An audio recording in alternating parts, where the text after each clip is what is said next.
క్రీస్తునందు ప్రియమైన వారలారా, శుభాలు. ఎలా ఉన్నారు? బాగున్నారా? నిన్నటి దినము ఎలా గడిచింది? ప్రభువుకు మహిమకరంగా జీవించారా? జీవించినట్లయితే ఆయనకు స్తుతులు. లేని ఎడల ఆయన మనల్ని క్షమించునుగాక.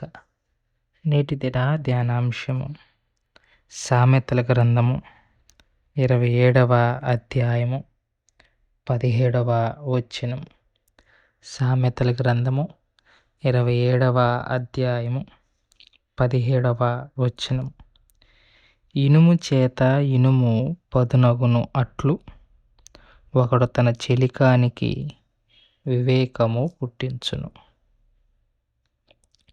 దేవుని వాక్యాన్ని మన వినికిడిలో దీవించి ఆశీర్వదించునుగాక. ఇనుము వల్ల పదునవుతుందట.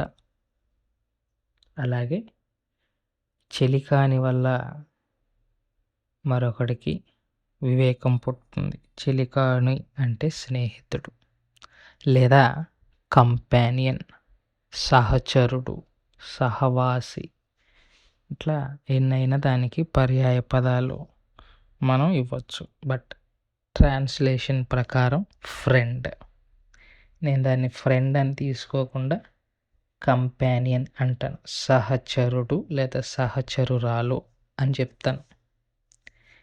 దేవుడు సృష్టిని చేసినప్పుడు సృష్టి అంతా దేవునికి బాగుందంట. మీరు ఆదికాండంలో గమనించుకుంటే ఒకరోజు అయిన తర్వాత దేవుడు దాన్ని చూసి బాగుందనుకొనెను అనుకున్నాడు. అయితే ఒక్క విషయంలో దేవునికి మంచిదిగా కనిపించలేదు. అన్నీ మంచిగా ఉన్నాయంట ఆయనకి. ఒక్క విషయంలో దేవునికి మంచిగా అనిపించలేదు.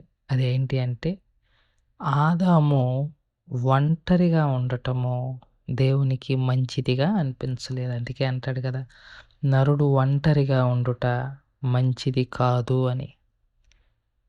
సో దేవుని చేసిన అన్నిటిలోనూ దేవునికి మంచి అనిపించింది, కానీ మనిషిని చేసి ఒక్కడిని విడిచిపెట్టడం మంచి అనిపించలేదు దేవునికి. So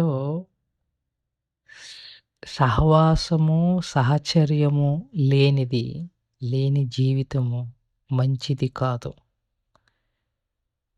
You need to have a good relationship or a companion where you can share and enrich. నువ్వు ఒక మంచి సహచర్యాన్ని లేదా ఒక స్నేహాన్ని కలిగి ఉండాలి. ఎందుకంటే నీ భావాలను, నీ ఆలోచనలు పంచుకోవటానికి, ఇక్కడ చదవబడిన లేఖన భాగం ప్రకారము వారి ద్వారా మనము జ్ఞానాన్ని పొందటానికి.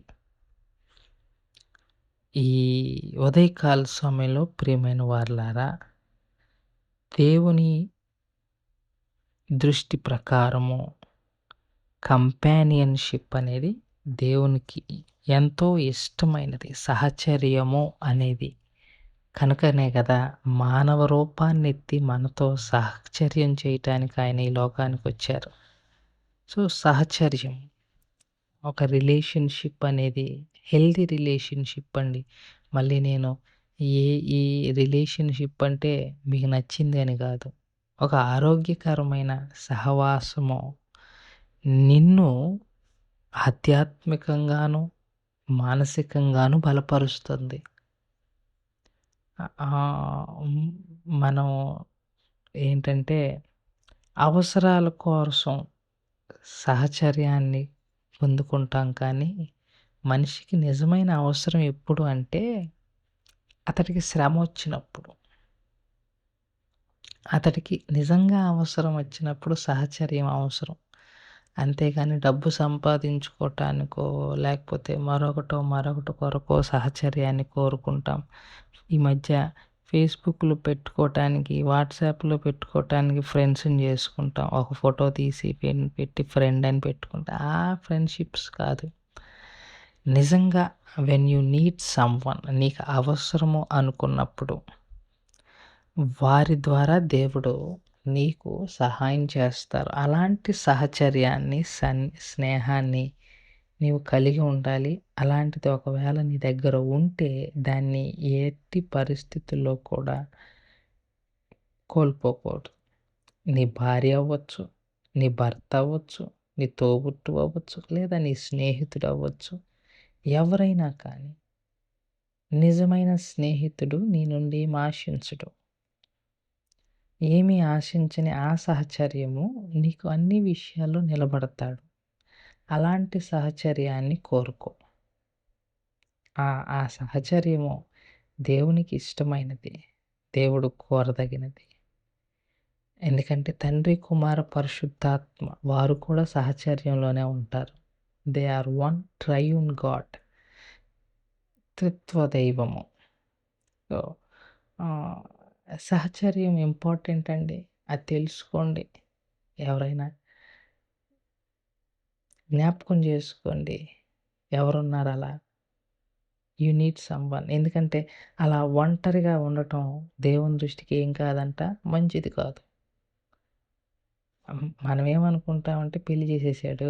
పెళ్లి చేసుకుంటే ఒంటరిగా లేనట్టు కాదు. పెళ్లి అయినా కూడా ఒంటరిగా ఉంటున్నారు. ఒంటరిగా అంటే వేరువేరుగా ఉండటం కాదు. వారి ఆలోచనలు లోన్‌లీగా ఫీల్ అవుతున్నారు. అలాంటి వారికి ఒక సహచర్యం అవసరం. భార్యలే ఉండాలని లేదు. భర్తలే ఉండాలని లేదు. ఉంటే మంచిది. ఉంటే మంచిది. ఎందుకంటే ఆహ్, గాడ్ లవ్స్ థాట్. దేవుడు దాన్ని ఇష్టపడతాడు. బట్ స్టిల్ కొన్ని కుటుంబాల్లో అది సాధ్యపడటం లేదు. సాధ్యపడనప్పుడు ఖచ్చితంగా మనల్ని బలపరిచేవాళ్ళు, మనల్ని ధైర్యపరిచేవాళ్ళు, మనకి బుద్ధి చెప్పేవాళ్ళు ఎవరో ఒకళ్ళు సహచరులుగా మనకు ఉండటం మంచిది. దాన్ని అలవాటు చేసుకోవాలని ప్రభు పక్షంగా విజ్ఞప్తి చేస్తూ ఈ మాటలు ముగిస్తున్నాను. దేవుడు దీవించి ఆశీర్వదించును గాక. ప్రార్థన చేసుకుందాం. మమ్మల్ని మిక్కిలిగా ప్రేమించిన మా ప్రియ పరలోకపు తండ్రి, మీ పాదాలకు స్తోత్రాలు. చెప్పబడిన వాక్యాన్ని బట్టి మీకు స్తోత్రాలు. వాక్యానుసారమైన జీవితాన్ని జీవించగలిగిన కృపను దయచేయండి. బలహీనులుగా ఉన్న వారిని జ్ఞాపకం చేసుకొని బలపరిచి ఆరోగ్యాలకి ముద్ర వేయమని యేసు నామములో అడిగి వేడుకుంటున్నాం తండ్రి.